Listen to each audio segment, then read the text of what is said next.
L'actualité patrimoniale selon le GIRA. IFI, comment déclarer les parts de SCI correctement?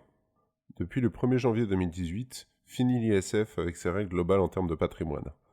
Avec l'impôt sur la fortune immobilière, seul l'immobilier subira la taxation sur la fortune.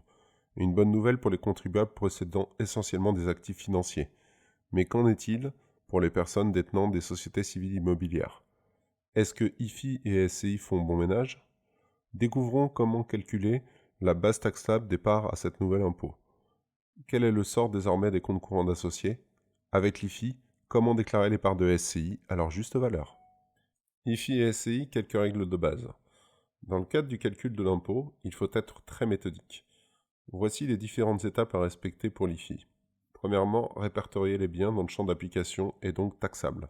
Secondo, identifier les cas d'exonération. Troisièmement, définir la base taxable. Quatrièmement, déterminer le taux d'imposition. Cinquièmement, calculer l'imposition. Au titre de l'IFI, la valeur retenue pour l'immobilier est la valeur vénale ou valeur de marché. La règle vaut que l'on soit dans le cadre d'une détention en direct ou indirecte par le biais notamment de SCI. Champ d'application de l'IFI. Comme pour tous les impôts, la première question à se poser est: est-ce que nous sommes dans le champ de l'IFI ou non? Finalement, il existe de rares cas où les parts de SCPI sont hors champ de l'IFI. Le premier cas, la SCI détenue par une holding animatrice. Les parts de SCI sont détenues à 100% par la holding animatrice.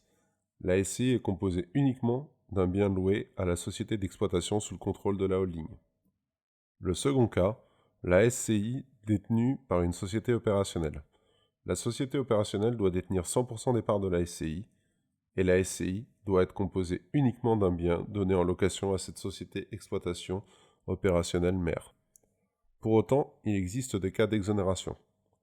Pour bénéficier d'une exonération d'IFI au titre des biens professionnels, les parts d'une SCI doivent détenir des biens immobiliers loués à une société opérationnelle ou une holding animatrice dans laquelle l'associé de la SCI exerce son activité professionnelle.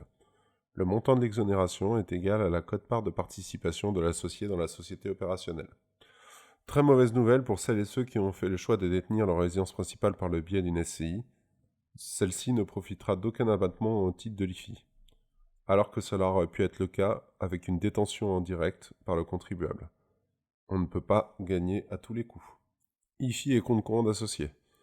Contrairement à l'ISF, les comptes courants d'associés ne sont pas systématiquement déductibles à l'IFI.